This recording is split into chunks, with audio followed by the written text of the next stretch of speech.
ওয়াজাদুল্লাহ তাওয়াবার রাহিমা। এই আয়াতের তাফসিরে আল্লামা কাজী ইয়াস আশ-শিফা বিতারিফ হুকুকিল মুস্তাফার মধ্যে বলেছেন, নবীর রওজা জিয়ারত করা এটা সুন্নতে ওয়াজিবার অন্তর্ভুক্ত। আল্লাহু আকবার। সৈয়দ আলাবি আল মালিকি আল মাক্কি তিনিও বলে দিয়েছেন। তারপরে শিফাউস সিকাম ফি জিয়ারাতে খায়রুল আনাম এই কিতাবের মধ্যে একটা সহিহ হাদিস আনা হয়েছে, মান জাআনি সায়রা, যে লোকটা কেবলমাত্র একমাত্র আমি রাসূলুল্লাহর জিয়ারতে আসলো, অন্য কোনো উদ্দেশ্য নয়, কুনতু লাহু শাফিয়ান ইয়াউমুল কিয়ামা, আমি নবী কিয়ামতের ময়দানে তাকে শাফাআত করে আমি রাসূলুল্লাহ তাকে জান্নাতে নিয়ে যাব। আমি কি রাসূলের শাফাআত চাই কি চাই না? কারা কারা চান হাত তুলে দেখান তো, নারায়ে তাকবীর। কি আমরা রাসূলের শাফাআত চাই? নারায়ে রিসালাত। কি রাসূলের শাফাআত চাই না? কেন চাবো না? কিয়ামতের ময়দানে নবীজি শাফাআত করবেন। আল্লাহ বলেন, দোস্ত ইরফা রাসাকা, মাথা উঠান, সালতু তাচান ইশফাতু শাফা, সুপারিশ করুন, আপনার সুপারিশ আজকে গ্রহণ করা হবে। কেমন নবী?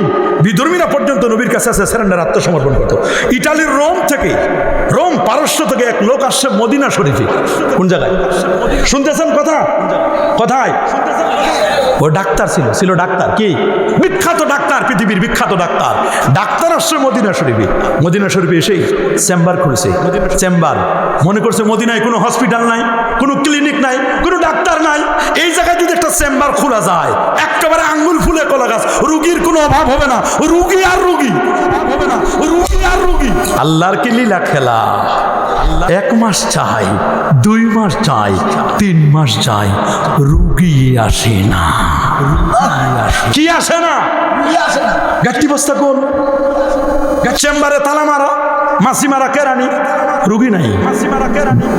চেম্বার বন্ধ করি, সামনে গেছে, দেখি তো কেন রুগী আসে না, দেখি তো কেন, কে আছে এখানে, কোন ডাক্তার আছে নাকি জিজ্ঞেস করি, ডাক্তার আছে নাকি। একজনের সাথে দেখা, ভাই একটু থামেন, কথা বলবো আপনার সাথে। কি নাম আপনার? বলে আমার নাম আলী।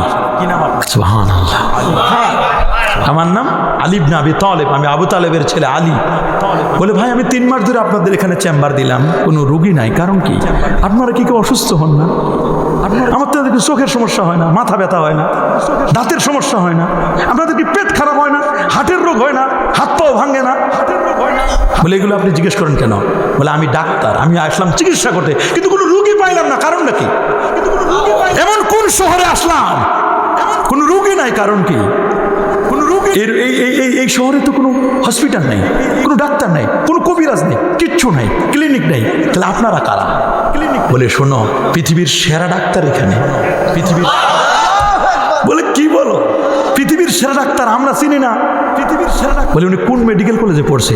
বলে আরশে আজিমের। সুবহানাল্লাহ বলেন, আল্লাহু আকবার বলেন। কি বলেন? আরশে আজিমের মেডিকেল কলেজে পড়ছে? বলে হ্যাঁ। বলে ওনার শিক্ষক কে? বলে ওনার শিক্ষক আল্লাহ নিজে। নবীর শিক্ষক কে? প্রথম শিক্ষক কে? আল্লাহ প্রথম শিক্ষক। ও আল্লামা আদম আল আসমা, আদম আলাইহিস সালামকে নাম শিখাইছে না? আর রাসূলকে বলেছেন ও আল্লামা কামা লাম তাকুন তাআলাম, আপনি যা জানতেন না অজানা বিষয়ের জ্ঞান আমি আল্লাহ আপনাকে জানাই দিয়েছি। আর রহমান আল্লামাল কোরআন খালাকাল ইনসান আল্লামাহুল বায়ান মা কানা ওয়া মা ইয়াকুনু, পূর্বের পরে যা হবে সব আমার আল্লাহ নবীর সিনায় কম্পোজ করে দিয়েছেন। 1,23,999 জন নবীজির যত জ্ঞান, সব জ্ঞানগুলো সিজ করে নিয়ে আমার নবীর সিনায়, নবী যখন উম্মে হানির ঘরের সামনে থেকে একেবারে খানে কাবা থেকে নিয়ে নবী যখন ওই বোরাকে উঠে, নবীজির সিনা মোবারকটা চাক হয়ে বোরাকে উঠে চন্দ্র সূর্য গ্রহ নক্ষত্র Neptune Pluto galaxy Milky nova supernova Proxima Centauri Andromeda galaxy cross করে প্রথম আকাশ, দ্বিতীয়, তৃতীয়, চতুর্থ, পঞ্চম, ষষ্ঠ, সপ্তম আকাশ পার দিয়ে সিদরাতুল মুনতাহা 70,000 নূরের পর্দা পার দিয়ে আরশে আজিমে গেলেন। আমার আল্লাহ বলে আরো কাছে, আরো কাছে, আরো কাছে, আরো কাছে। ফাওহা ইলা আবদিহি মাওহা, এমন ভাবে ওহী করে আমার নবীর সিনায় ডাউনলোড করে দিলেন, যা যা দেওয়া দরকার সব দিয়ে দিলেন। পৃথিবীর সমস্ত নবীদের ক্যারেক্টারিস্টিক সব নবীর সিনায় দিয়েছে। এই জন্য আমার নবী সবার সেরা। وإنك لعلى خلق عظيم ورفعنا لك ذكرك, আমি আপনার চেকের আলোচনাকে সমুন্নত করেছি, আমি আপনাকে এমন র্যাঙ্কিং এ উঠাইছি পৃথিবীর কেউ ওই র্যাঙ্কে যেতে পারবে না। আপনি সাইয়্যিদুল খালায়েক ওয়াল বাশার। তো জিজ্ঞেস করেন ভাই তোমাদের নবীর নাম কি? ডাক্তার সাহেবের আকাশের তার নাম আহমদ। জমিনে তার নাম মুহাম্মদ সাল্লাল্লাহু আলাইহি সাল্লাল্লাহু আকবার। আর যেমন আল্লাহু আকবার বলে তাই নাকি? বলে হ্যাঁ। বলে আচ্ছা উনি কোন কোন ডিপার্টমেন্টে চিকিৎসা করেন? ডিপার্টমেন্টে চিকিৎসা বলে সব বিভাগের চিকিৎসা করেন। বলে আমরা তো সব পারি না। পারি নাকি? আমাদের ছাত্র যারা ডাক্তার হয় বলে স্যার যারা ডাক্তার হয় ডাক্তারি তো হবো, আমাকে একটা দেন, কি দিবেন? বলে কি নিবা বলো? বলে স্যার আমার এখানে মাথাটা দেন। কি দিবে? আমি মাথার ডাক্তার, আমি মাথার ডাক্তার। আরেকজন আছে বলে স্যার আমার কি দিবেন? বলে কি নিবা বলো? স্যার আমার এই কানটা দেন, নাকটা দেন, আর গলাটা দেন। আপনি নাক কান গলা বিশেষজ্ঞ। নাক কান পুরা বডি পারবো না স্যার, আমার দরকার নেই, সম্ভব নাই। কিনেছে নাক, কিনেছেন আর কি কইছে স্যার আমার মেধা কম, আমার এই নাকও দেন না, কোনো দেন, আমার খালি ভিতরের 32টা দাঁত দেন। আমি ডেন্টালিস্ট, দাঁতের ডাক্তার। আমি বেদাতি হব না, দাঁতি হব। আমি বেদাতি হব না, দাঁতি হব। কিসের ডাক্তার উনি? আরেকজন বলছে স্যার আমার এই মাথাও দিয়েন না, কান টান, এগুলো দাঁতটার ভিতরে জিনিসগুলো লাগবে না। কি লাগবে বাবা তোমার বলো? বলে আমার খালি বুকটা দেন, আমি বুকের ডাক্তার। বুকটা দেন, বক্ষবেদী। কথা বলে না। আরেকজন বলছে স্যার আমার উপরে দিয়ে না, ভিতরে যেটা দেখা যায় না ওটা দেন। বলে কি লাগবে? ওই বুকের ভিতরে যেটা বাম দুধের 2 আঙুল থাকে কলম, আমার কলমের ডাক্তার, আমি কার্ডিওলজিস্ট। কলমের ডাক্তার আমি। আল্লাহু আকবার বলেন। আরেকজন বলে স্যার আমার অন্য কিছু দেন, খালি পেটটা দেন, পেটের মধ্যে গন্ডগোল হলে এই পেটের সমস্যা আমি সমাধান করবো। আরেকজন বলে স্যার আমার এগুলো দিয়েন না, আমার ওই মানুষের যে 2টা কিডনি আছে পেশাবটা ক্লিন করে, ওই কিডনি 2টা দেন, আমি কিডনি বিশেষজ্ঞ। আরেকজন বলে আমার যে 360টা জ্বর আছে, আমি হাড় বিশেষজ্ঞ। 360টা জ্বর আছে। আল্লাহু আকবার। আরেকজন বলে স্যার আমার ভিতরে কিছু দিয়ে না, মানে উপরের চামড়াটা দেন, আমি স্কিন বিশেষজ্ঞ। উপরের চামড়াটা দেন, আমি স্কিন বিশেষজ্ঞ। আরেকজন বলে স্যার আমার বিষ ব্যথা দেন। আরেকজন বলে স্যার আমি বড় মানুষের চিকিৎসা করতে পারবো না, শিশু ডাক্তার, আমি ছোটদের দেন। আরেকজন বলে আমার শিশু লাগবে না, বড় লাগবে না, আমার দেন, মেয়ে মানুষের চিকিৎসা করবো। আরেকজন বলে স্যার মহিলাও লাগবে না, পুরুষও লাগবে না, ছোট লাগবে না, আমার দেন মানুষ সারা, যেগুলো মানুষ না অমানুষ। বলে কি? বলে গরু ছাগলের ডাক্তার বানান, আমি হলো পশুর ডাক্তার। আমি হলো পশু। দেখেন দেখেন দেখেন দেখেন জগৎটা চলে কেমনে বলেন। দেখেন আমাদের মেধা কিভাবে কমে গেছে। আরেকজন এমবিবিএস ডাক্তার হলে আগে সব চিকিৎসা করতো। আগে সব বলে না, আগের পুরাতন যারা এমবিবিএস তারা সব চিকিৎসা করতো না, এখন সব করে। এখন যে লাইনের উনি কিডনি না হলে কিডনি সমস্যা, ওনাকে ট্রান্সফার করে দিবে আপনাকে। বলে আপনি কিডনি সমস্যা, যান আপনি কিডনির কাছে যান, কিডনি ডাক্তারের কাছে যান। বলে এটা আমার ফাংশন না। বলে কার? বলে বক্ষব্যাধি দেখান। বলে আমার না। বলে কি? এটা মাথা ব্যথা, মাথা ব্যথা বিশেষজ্ঞ আছে, এটা শিশু ডাক্তার দেখান। দেখেন মেধা কিভাবে কমে গেছে। কথা বলেন, মেধা কিভাবে কমে। আরো জোরে বলেন। আমাদের কাছে ছাত্র আসলে জিজ্ঞেস করে স্যার হুজুর আমি কি নিব? কোরআনের উপর তাফসীর মানে অনার্স করবো না মাস্টার্স করবো? কোরআনের উপর না হাদিসের উপর না ফেকা না দাওয়া না ইতিহাস? দেখেন ব্রেন কমে গেছে। আর আগে একজন কামেল পাশ করলে সব রকমের জ্ঞান ছিল। বলেন বলেন বলেন বলেন বলেন। লোকটা বললো যে আচ্ছা নবী কোন কোন বিষয়ে চিকিৎসা করেন? বলে সব বিষয়, এমন কোনো সেক্টর নাই, সব বিষয় এমন। বলে আপনার পরিচয়টা আর একটু দেন। বলে আমি ওই মেডিকেল কলেজের একজন ছাত্র। ওই মেডিকেল। আল্লাহু আকবার বলেন। বলে ওই মেডিকেল কলেজের ছাত্র, তাহলে তো আপনি তো আপনার স্যার সম্পর্কে ভালো জানেন। তা আমার কয়েকটা রোগের বলি আমি, আপনি কি চিকিৎসা দেন একটু বলেন দেখি। বলে আচ্ছা বলেন তো আপনাদের ওই যে ডাক্তারের কথা বলেন নবী, উনি চোখের কি চিকিৎসা করেন? বলে আরে ভাই চোখের চিকিৎসা এটা তো খুব সহজ। বলে কি? বলে নবীজি 2টা চিকিৎসা করেন। কয়টা? বলে নবীজি 2টা। বলেন দেখি। উনি এবার খাতা কলম নিছে, খাতা কলম নিয়ে উনি এবার কলম দিয়ে লিখবে। আচ্ছা আপনি দেন কি চিকিৎসা করেন নবীজি? উনি এবার কলম নিলেন। বলে 1 নম্বর বলেন। বলে রাসূলুল্লাহ বলে দিয়েছেন চিকিৎসা, চোখের চিকিৎসা। বলছে আলাইকুম বিল ইসমিত, এটা বুখারীর হাদিস। তোমরা ইসমিত নামক সুরমা দিবে চোখে। তোমরা ইসমিত নামক মানিকটা হালাফাল ইস্তাজমির, যে সুরমা দেয় সে চোখে বেজর সুরমা লাগায়। আল্লাহু আকবার বলেন। চোখে সুরমা লাগালে চোখ কখনো অসুস্থ হয় না। বলছে এটা একটা পাইলাম, বিকল্প কোনো ওষুধ আছে? বলে ইয়েস, এটাও বুখারী হাদিস কিতাবুত তাফসীরের মধ্যে আছে। আল কামাতু মিনাল মান, মাশরুম কামা, ব্যাঙের ছাতার মতো দেখতে, এটা মান্না সালওয়া জাতীয় খাদ্য, জান্নাতি খাবার। ওয়া হুয়া শিফাউল লিল আইন। ওই মান্না সালওয়া মাশরুমের উপর যখন শিশির পড়বে, শীতকালের শিশির, ওই শিশিরগুলো এনে যদি চোখে দেন চোখের জ্যোতি বেড়ে যাবে। দেখেন আমার নবী 1500 বছর আগে কি চিকিৎসা দিলেন, আর আমরা এখন এই চিকিৎসা বাদ দিয়ে খালি সানি অপারেশন করো, চিকিৎসা বাদ দিয়ে খালি সানি অপারেশন করো। দেখেন আমাদের কারবারটা কি। আচ্ছা এবার জিজ্ঞেস করেন, উনি 2টা লিখছেন। বলে ভাই এবার বলেন তো আপনারা আপনার নবী দাঁতের কি চিকিৎসা করেন? আপনার নবী দাঁতের কি? সুবহানাল্লাহ বলেন। আচ্ছা আপনারা এখানে যারা সাইকেল রাখছেন, একটু সাইকেলগুলো মেহেরবানি করে একটু নিজ দায়িত্বে সরাই নেন। আর যারা গিয়ে না হলে সামনে আসেন না, আপনাদের জন্য জায়গা আছে, আর জায়গা আলহামদুলিল্লাহ একটু করে শেষ করে দিব আমরা। আলহামদুলিল্লাহ সাইকেলগুলো একটু সরাই নেবেন। সাইকেলগুলো একটু সরা নেবে। আচ্ছা আচ্ছা আচ্ছা, দোয়া করবেন ইনশাআল্লাহ। কি বলতেছিলাম? হ্যাঁ, দাঁতের ডাক্তার। কি? হ্যাঁ, দাঁতের কি চিকিৎসা করেন? দেখেন আল্লাহ তাআলা আমাদের কি সিস্টেম করেছেন। আপনাকে একটা খাবার দিল, মনে করো একটা আপেল দিল, কি দিল, অথবা বিরিয়ানি দিছে, কি বিরিয়ানি দিছে একটা খাবার, তো বিরিয়ানি দিল। আচ্ছা, বিরিয়ানিটা ঠিক আছে না আছে? দেখেন আমার আল্লাহ কি সুন্দর করে দিয়েছেন। আগে চোখ দিয়ে দেখলেন যে এটার নাম কি, বিরিয়ানি। কি নাম? এটা তো চিনেন, এটার নাম খিচুড়ি, বা এটা বিরিয়ানি, বা এটা পাউরুটি, বনরুটি, চিনলেন না? চোখ দিয়ে দেখলেন, দেখার পরে ব্রেনে এটাকে ছবি উঠাই নিয়ে ব্রেনে ক্যাপচার করলেন, এটার নাম বিরিয়ানি, আমি খাইতে যাচ্ছি বিরিয়ানি, বা আমি খাইতে যাচ্ছি খিচুড়ি। এবার আল্লাহ বলছেন খাবা, যে খাওয়ার আগে দেখলো তো ঠিক আছে, কিন্তু মালটা ঠিক আছে কি না, ডাক্তার দরকার। এই মুহূর্তে তুমি রাত 12টায় খেতে বসছো, তোমার বাসায় তো ডাক্তার আসবে না, আমি আল্লাহ তোমার জন্য এখানে একটা MBBS বসাই দিছি। মাশাআল্লাহ মাশাআল্লাহ বলেন, এটা কি MBBS ডাক্তার না? বিরিয়ানিটা যখন কাছে নিবেন, যদি গ্রাম কাছে নিবেন ভেজাল হয়, তাহলে বুঝবেন যে না মাল খারাপ, তাহলে বুঝবেন যে না ভাই সরাও, সম্ভব না রে ভাই। কি হয়েছে ভাই?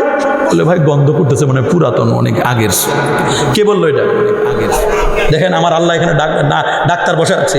এরপরে যখন ডাক্তার নাক জুড়ে বসে, হ্যাঁ সাপোর্ট আছে, মানে না বিরিয়ানি ঠিক আছে, এবার বলেছে ঠিক আছে, আমি এক কল, মানে এক মুষ্টি, মানে এতটুকুন খাবার এটা একটু ঠোঁটে দিলাম। ঠোঁট বলছে ঠিক আছে আমার কাছে দাও, আমি রিসিভ করি, প্রথমে একটু গোস্ত দিও। ঠোঁটটা যখন গোস্ত নিয়ে ভিতরে দিয়ে তখন দেখছে গোস্ত দিয়েও সরাসরি পাঠা দিল দাঁতের কাছে, 32টা দাঁতের কাছে। বলে এটা সিবাই দাও, 32টা দাঁতের কাছে। আল্লাহু আকবার বলে, একটু আমার সিবাই দাও না, আমি গোস্ত কেমনে সিবাবো? বলে সিবাই দিয়ে রাখছে, এখন দাঁত তো আর উঠে এই পাশের দাঁত উঠে এই পাশে নিতে পারবে না, এই পাশে নিতে পারবে না। তখন দাঁত বলছে ভাই আমার দ্বারা সম্ভব না, তুমি জিব্বারে ফোন করো। জিব্বারে টেলিফোন করছে, জিব্বারে টেলিফোন করে পরে জিব্বা করে নিয়ে বাস এই পাশেরটা এই পাশে সাইজ করে দিতেছে, ভিতরে নেওয়ার জন্য প্রিপারেশন নিতেছে। আল্লাহু আকবার বলেন, আরো যেমন আল্লাহু আকবার। দেখেন আপনি সাইজ করলো কেমন, এরপরে ভিতরে চেক আপ হচ্ছে, এই পর্যন্ত একটা আলা জিব্বার মতো আছে, এইখান পর্যন্ত চেক করতে যদি ভুল হয় যে না এখানে ভেজাল করছে, এই জায়গায় সব ভেজাল করে, এই পর্যন্ত নিচে বলে ভুল হয়েছে, করে বমি করে দেয়। বলেন এইখান থেকে যদি ক্লিয়ারেন্স পায় তাহলে পেটের ভিতরে দেয়, পেটের ভিতরে দিয়ে এরপর লাইন মতো কাজ করে। আল্লাহু আকবার বলেন, আরো যেমন আল্লাহু আকবার। ইমাম আজম আবু হানিফারে জিজ্ঞেস করছে, আপনি যে বড় ইমাম? বলে হ্যাঁ। বড় যে ইমাম, আপনি একটু বলেন আমরা বাতাস সারি পিছন দিয়া, কোন দিক দিয়ে কথা বলেন? বাতাস সারের নাম না কোন দিক দিয়ে, নাকি মুখ দিয়া? বাতাস সারি পিছন দিয়ে উজু করে মুখ দিয়া, এটা কারণটা কি? কি বেজালে বলেন আপনি? আগে না ওইটা ধুইবেন। কেউ বাতাস সারে কি পিছনের অংশ ধর? পিছনের অংশ ধর, কথা বলে না। আপনি বাতাস ছাড়লেন পিছনের রাস্তা দিয়া, আপনি হাত ধন, মুখ ধন, মুখ ধন, হাত ধন, পা ধন, কিন্তু ওইটা তো ধুয়ে ফেলেন না। এটা কি কাম করলেন? এটা কি কাম করলেন? কারে জিজ্ঞেস করছে? ইমাম আজম আবু হানিফাকে। আল্লাহু আকবার। ইমাম আজম আবু হানিফার কতজনে কত রকমের প্রশ্ন করছে। ইমাম আজম আবু হানিফার ইটালির রোম দেশের পণ্ডিত আরেকজন আসছে, এসে বলছে আল্লাহর আগে কে ছিল? ১,৫০০ আলেমকে প্রশ্ন করছে, কেউ উত্তর দিতে পারে না। একজন দলিল দিচ্ছেন কোরআন হাদিস দিয়া, বলে পছন্দ হয় না। কি পছন্দ হয় না? বলে এই মুহূর্তে আল্লাহ কি করতেছেন বলো, এই মুহূর্তে আল্লাহ কোথায় আছেন? এরকম প্রশ্ন যখন করছে, কেউ উত্তর দিতেছে দলিল কোরআন হাদিস দিয়ে, তখন দেখে একেবারে শেষ অবস্থা, মানে এখন আর মানে যায় অবস্থা। তখন বললো যে সরব, কেউ যদি উত্তর দিতে পারে না, বাদশাহ খলিফা হারুনুর রশিদকে বললেন আমার নেন স্টেজে, আমি ছোট মানুষ, আমার একটু স্টেজে নেন, আমি একটু উত্তর দিব। সবাই বলছে কত বড় বড় ঘাস খেয়ে গেল, আর উনি দিবে উত্তর। বলে আমি উত্তর দিব আপনার প্রশ্নের, ইটালির বড় পণ্ডিত আপনি। বলে হ্যাঁ আমি আপনার প্রশ্নের উত্তর দিব, আপনাকে চেয়ার থেকে নিচে নামতে হবে। আমি যেহেতু প্রশ্নের উত্তর দিব, আমি ওস্তাদ, আমি এখন চেয়ারে বসবো। আল্লাহু আকবার। উনি ফার্স্ট চান্সে ওনারা কাইট করছে, বলে আপনি প্রশ্ন করতে আসছেন না, আপনি ছাত্র, আপনি নিচে নামেন। আর আমি উত্তর দিব না, আমি ওস্তাদ, আমি এবার চেয়ারে বসবো। ইমাম আজম এবার চেয়ারে বসলেন। উনি তখন ইমাম আজম হয় নাই, চেয়ারে বসার পরে বলে এবার আপনার প্রশ্ন বলেন। বলে আপনার আমার প্রশ্ন তো এতক্ষণ ধরে ৩-৪ ঘন্টা ধরে আলোচনা হচ্ছে, কেউ তো উত্তর দিতে পারে না, সদুত্তর পারে না, উত্তর থেকে দিচ্ছে ওনার মন মতো হয় না। ইমাম আজম আবু হানিফা বলছে এর কোরআন হাদিস দিয়ে দলিল দিলে হবে না, এটারে যেমন কুকুর তেমন মুগুর লাগবে। বলেন যেমন কুকুর। অনেক সময় আমরা দলিল হাজার হাজার দলিল দলিল দিলেও কাজ হয় না, সবসময় দলিলে কাজ হয় না, মাঝে মধ্যে কিছু লাঠিও লাগে। আসা মোবারক ব্যবহার করতে হয়। ওয়ালিল আসা সেট্টু ফেসাল, আসার 6টা গুণ আছে। কয়টা? আসা মানে লাঠি, লাঠি লাগে মাঝে মধ্যে। কথা বলেন, আবার জায়গা বেজায়গা লাঠি ব্যবহার করা যাবে না। এক সময় লাঠির মাপ অনুযায়ী শামউল আলাইহিস সালামকে ওই যুগে নবী মানে নেতা নির্বাচনে তো লাঠি একটা ছিল, আল্লাহ নবীকে একটা লাঠি পাঠিয়ে দিত, এই লাঠির মাপ অনুযায়ী যার হয়ে যেত উনি নেতা হয়ে যেত। লাঠির কি গুণ? মুসা আসলামকে আল্লাহ জিজ্ঞেস করছেন না, ওমা তিলকা বিয়ামিনিকা ইয়া এ মুসা, তোমার হাতে কি? বলে আল্লাহ এটা লাঠি। কি করো লাঠি দিয়ে? বলে কত কাজ করি, এটার উপর ভর করি, গাছের পাতা পারি, ছাগলরে খাওয়াই। ওয়ালিয়া ফিহা মাআরিবু উখরা, এই মাআরিবু উখরার তাফসীর করছেন ইমামে কুরতুবী, বলছেন কত গুণ? লাঠির 6 গুণ। লাঠি থাকলে অন্যান্যরা সহজে সোজা হয়ে যায়। পুলিশ যখন লাঠি নেয় তখন বলে বাপরে বাপ। আমি যখন নওগাঁ দিয়ে বাইপাস দিয়ে ঢুকতেছি, দেখলাম রাস্তায় এত জ্যাম, দেখলাম সেনাবাহিনীর লাঠি লয়ে খালি দাঁড়াইছে, সব সোজা। আজকের কথা বলতেছি, সব সোজা। লাঠি এমন জিনিস, লাঠি থাকলে শক্তি থাকে। পাহাড়ে যাওয়ার সময় লাঠি লাগে, লাঠি থাকলে শক্তি থাকে। মুরব্বীদের লাঠি নিবেন, লাঠি ব্যবহার করা সুন্নাত। লাঠি যদি থাকে কেউ ভেজাল করলে সাবাং করে মারা দিবেন, দেখবেন যে সোজা, হয়তো উল্টা পাল্টা কেউ বলতে চাইবে না। লাঠির গুণ আছে না নাই? যারা তারা আবার মারবেন না, বলে হুজুর মার শিখাই দিয়ে গেছে। আল্লাহ শিখাইছে মায়ের কোরআনে, ওয়াদ্রিবুহুম কুল্লা বানান, ঘেটি পাচায় মারবা। বদরে যখন 313 জন সৈন্য, বদরে যখন কয়জন? ওরা কত? ওরা 1000-এর উপরে। সুবহানাল্লাহ বলেন। আল্লাহ প্রথমে 3000 ফেরেশতা পাঠাইছে। ফেরেশতারা বলছে তোমরা যুদ্ধ করো। আল্লাহ আমরা তো জীবনে যুদ্ধ করি নাই। সুবহানাকা লা ইলমা লানা ইল্লা মা আল্লামতানা, আমরা তো জীবনে যুদ্ধ করি না। যুদ্ধ কি জিনিস, মানুষরা মারতে হয় এটা আমরা জানি না। আল্লাহ ভাই ওয়াদ্রিবুহুম কুল্লা বানান, ওয়াদ্রিবু ফাওকাল আনাক, গেটি পেছে মানে ফাওকা মানে উপর, আনাক মানে ঘাড়, ঘাড়ের উপরে মারো। গেটি আগে ভাঙো, তারপর সোজা হবে।